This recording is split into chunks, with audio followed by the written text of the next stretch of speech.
Merry Christmas, everybody. I'm not sure if the three of us have been naughty or nice, but in any case, we're asking Santa for a few things on our wish list, and Lap is up first. Naughty or nice? That's what I try to tell my grandkids, hey, Santa's watching you, like year round. My wish, Christmas wish for the Cincinnati Bengals, the last two games of the regular season are home tilts. The Bengals got to do everything, pull out all the stops, do everything they possibly can to get those two victories. Even though they've been eliminated from the playoffs, the Cincinnati Bengals have to do everything they possibly can do to win the last two football games of the season. I remember when I was a player, you did not want to go into an off season on a down note. You didn't want that bitter taste in your mouth all those months of the off season. Win the last two games, and now you're on an uptick, you're on an up note, and you look forward to the upcoming season. A good way to get 2026 started is to finish 2025 on an uptick rather than a downer. Both these games are home games. You got your fan base, your rabid fan base. You want to keep them interested. You want to pique their interest. You want to get them excited.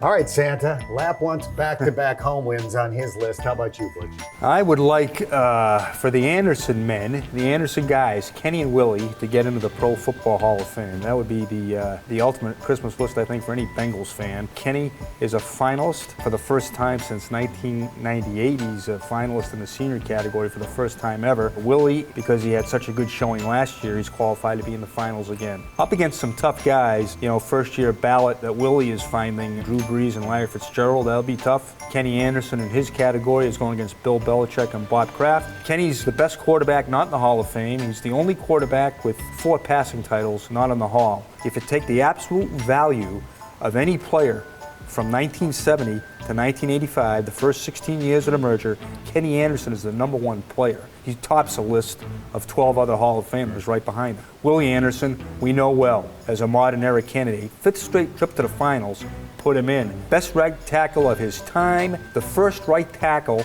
in 40 years to be named All-Pro First Team right tackle since the days of Dan Dierdorf. And he's a guy who was a pioneer in the game. Andrew Whitworth will tell you this, the current All-Pro for the Eagles is using the hand technique that Willie developed. Kenny Anderson, Willie Anderson, we won't know until February, but Merry Christmas. Well, Santa already knows what's at the top of my list because it's been there for a couple of decades, a cure for baldness, but I'm probably not going to get that. So I will settle for this. My wish is that Ted Karras is named the Walter Payton NFL Man of the Year. The Bengals have had 3 previous winners, Kenny Anderson, Reggie Williams, and Anthony Munoz. Additionally, 2 players who spent most of their careers with the Bengals have also won the award, Boomer Esiason and Andrew Whitworth. By his own admission, Ted Karras did not set out to be a philanthropist.